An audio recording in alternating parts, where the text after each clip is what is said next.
Assalamualaikum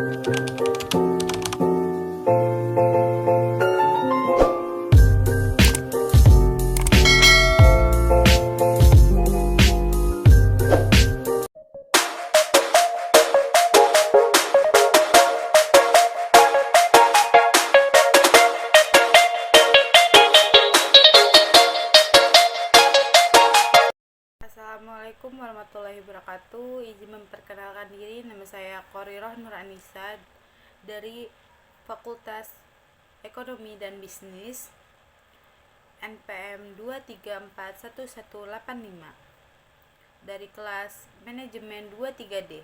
Pada video kali ini, saya akan mempresentasikan atau menjelaskan materi tentang pengantar manajemen, yaitu rencana dan tujuan organisasi.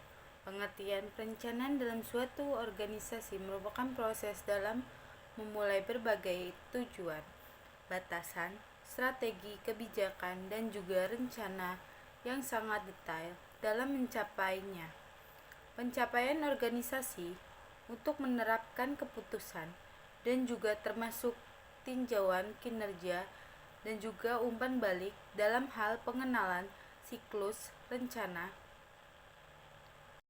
Karakteristik perencanaan. Terdapat berbagai karakteristik perencanaan, antara lain: 1. Fungsi manajerial. Perencanaan adalah suatu fungsi manajerial yang paling pertama dan juga paling penting dalam menyediakan dasar untuk fungsi lain dari manajemen, yakni kepegawaian, pengaruh, pengorganisasian, dan juga pengendalian, karena di dalamnya dilakukan ruang lingkup rencana yang dua berorientasi pada tujuan. Perencanaan akan lebih fokus dalam hal menjelaskan tujuan perusahaan, mengidentifikasi tindakan alternatif, serta memutuskan berbagai rencana tindakan secara tepat untuk mencapai tujuan utama perusahaan. 3. Pervasif. Dalam hal ini, pengertian pervasif adalah perencanaan yang harus bisa turut hadir pada seluruh segmen dan dibutuhkan pada semua level dalam organisasi, walaupun ruang lingkup di dalamnya sangat beragam dalam tingkatan dan departemen. 4. Proses berkelanjutan. Rencana dibuat dalam kurun waktu tertentu seperti 1 bulan, 1 kuartal, 1 tahun, dan lain-lain. Setelah kurun waktu tersebut telah selesai, maka diperlukan rencana baru dengan berbagai pertimbangan dan juga persyaratan serta kondisi saat ini dan di masa depan. Nantinya, untuk itu, perencanaan menjadi proses yang dilakukan secara berkelanjutan karena dibuat, dijalankan, serta dilakukan oleh rencana orang lain. 5. Proses intelektual. Perencanaan adalah suatu proses dari latihan mental yang di dalamnya melibatkan penerapan logika secara berpikir, memperkirakan, serta membayangkan hal-hal lain secara lebih cerdas, berinovasi. 6. Futuristik. Dalam suatu proses perencanaan, kita bisa mengintip masa depan. Hal ini mencakup mempromosikan masa depan, melakukan analisis, dan juga memprediksinya sehingga pihak perusahaan akan siap menghadapi masa depan secara lebih efektif. 7. Pengambilan efektif. Keputusan bisa dibuat terkait pilihan tindakan alternatif yang bisa dilakukan guna mencapai tujuan. Pilihan yang bisa dipilih harus yang terbaik di antara semua pilihan yang ada, yang di dalamnya mempunyai banyak kelebihan dan juga sedikit keuntungan. Fungsi perencanaan. Apa sih fungsi perencanaan? Dikutip dari laman Akurat, perencanaan berguna untuk membantu berbagai proses pengambilan suatu keputusan yang paling baik dan paling sesuai dengan tujuan utama perusahaan.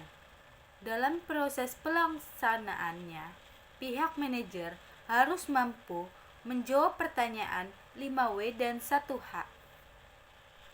Jadi, pada intinya, perencanaan memiliki fungsi untuk mencapai tingkatan efektivitas dan juga efisien operasional perusahaan, sehingga nantinya bisa dilakukan upaya mengidentifikasi berbagai hambatan, melakukan koreksi terkait penyimpangan secara cepat, sehingga perusahaan bisa berjalan secara lebih baik.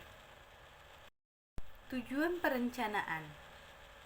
Setiap perusahaan memiliki tujuan yang berbeda, dan pastinya perencanaan yang disusun pun akan berbeda-beda.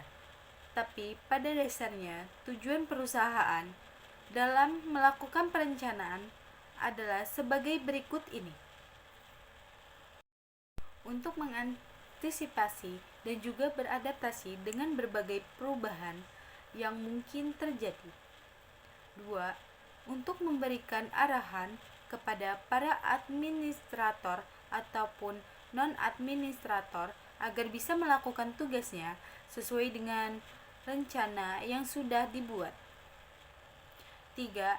Menghindari atau menganalisir sebagai potensi terkait adanya tumpang tindih dan pemborosan dalam hal pelaksanaan pekerjaan. 4.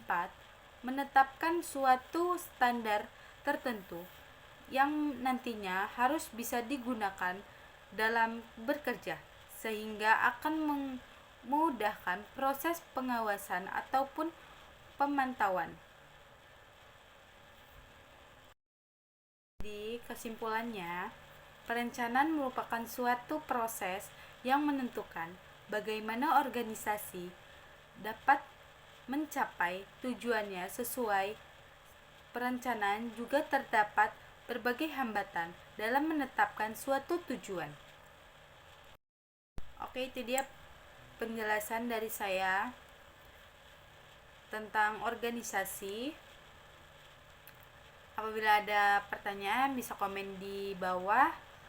Semoga bisa bermanfaat bagi yang nonton. Apabila ada kesalahan kata-kata atau kurang jelas, saya mohon maaf. Saya akhirin. Wassalamualaikum warahmatullahi wabarakatuh.